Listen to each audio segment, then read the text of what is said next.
Donc, ce qu'on va aborder aujourd'hui est la première des quatre masterclass concernant la préparation aux oraux du CAPES externe.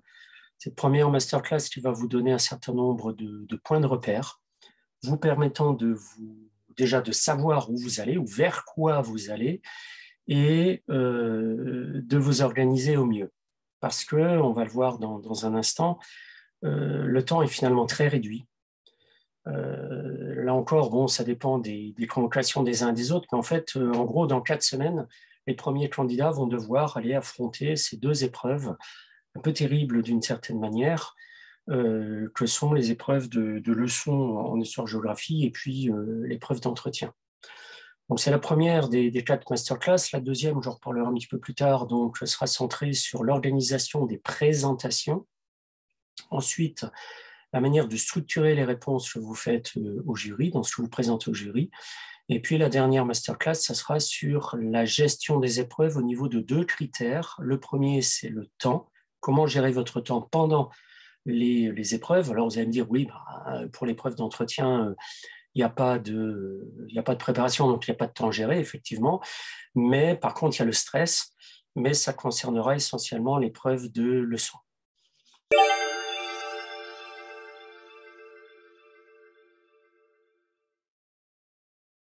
En guise d'introduction pour la session 2023 des oraux du CAPES externe, le calendrier est très simple. Les résultats d'admissibilité sont connus ou sont affichés et connus donc depuis le début du mois de mai, et les oraux commencent pour les premiers candidats à partir du 9 juin. Autrement dit, ça représente à peu près 4 semaines, sachant que le 5 mai est déjà derrière nous et qu'on est plutôt aux alentours du 10 mai. Donc à ce moment-là, les 4 semaines sont déjà d'une certaine manière réduites.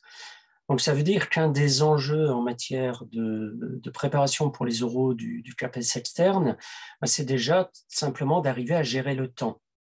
Parce que la préparation est importante, c'est sûr, elle est même, j'ai envie de dire, essentielle au regard du concours que vous préparez et que vous présentez sur lequel vous êtes depuis plusieurs mois, et ça se comprend de manière indéniable, mais face au temps, vous ne pouvez pas grand-chose.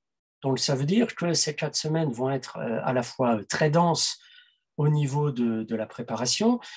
Ces 4 semaines vont également être extrêmement intenses quant à ce qu'il y a à préparer. Et puis ces 4 semaines vont également être une période de questionnement, d'interrogation, de doute et peut-être même de stress, d'autant plus que l'on arrivera au début des oraux, donc qui commencent à partir pour les premiers candidats à partir du 9 juin. Donc, ce que l'on va aborder dans cette masterclass pour aller, entre guillemets, aux oraux du CAPES externe, c'est dans un premier temps l'épreuve de leçon. Cette épreuve de leçon, elle est à la fois très simple, demande juste tout simplement de préparer une séance de cours, on va dire une séance d'enseignement, une séance de cours, ça ne veut pas dire grand-chose. Cours, leçon, d'ailleurs, sont 2 termes qui ne veulent strictement rien dire. Donc là, on est plutôt au niveau d'une épreuve de séance d'enseignement. Là, au moins, ce sont des choses concrètes. Donc, c'est très simple. Préparez une séance d'enseignement comme vous serez amené à le faire une fois titulaire. Bref, pendant toute votre carrière d'enseignante et d'enseignant, vous passerez votre temps à préparer des séquences et des séances. Donc, dites-nous tout simplement, montrez-nous tout simplement comment vous faites. Comment vous êtes organisé sur une durée très, très limitée pour construire, structurer, présenter une séance d'enseignement. Donc, c'est d'une certaine manière très simple et d'une autre manière très complexe parce que, oui, quand on a l'expérience, c'est facile, une séance d'enseignement, on fait ça toute notre vie. Oui, sauf que la majeure partie des candidats au CAPES externe n'ont, pour ainsi dire, jamais enseigné. Donc, ça veut dire qu'on est à la fois dans une épreuve professionnelle ou professionnalisante, mais qui doit être mise en œuvre par des candidats qui se destinent à être enseignants, mais qui n'ont pas enseigné. Donc, il y a à la fois une dimension théorique, une dimension pratique, et c'est l'articulation entre les deux qui est délicate. Deuxième point que l'on abordera, c'est l'épreuve d'entretien. L'épreuve d'entretien, elle est ambivalente. D'une part parce que, d'une certaine manière, il n'y a pas de temps de préparation, on arrive, on ouvre la porte, on entre dans la pièce, et de suite, on est mis en situation. On se présente son parcours professionnel, on ne mélange pas les deux, c'est pas soi qu'on présente, parce que le jury vous connaît, de toute manière, je reviendrai dessus tout à l'heure, mais on présente son parcours, on présente la légitimité que l'on a à être devant le jury, et ensuite on affronte bravement, courageusement, tout simplement les remarques acerbes, les remarques acides, les remarques incisives de la part du jury, soit directement, soit à travers les deux mises en situation professionnelle.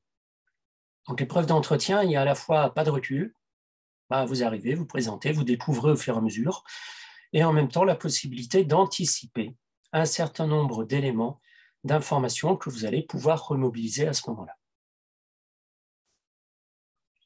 Troisième point qu'on abordera, c'est justement le fait de s'organiser, c'est-à-dire de faire en sorte que le temps, les semaines qui vont venir, soient structurées et organisées de la manière la plus pertinente possible afin de vous permettre d'être le plus performant, la plus performante.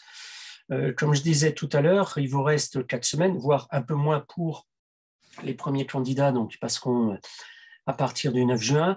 Donc, il s'agit dans ces 4 semaines à la fois de se préparer intellectuellement, de se préparer matériellement, de se préparer psychologiquement, de se préparer à travers une compréhension des épreuves et puis le fait de se remettre à niveau concernant certaines méthodologies.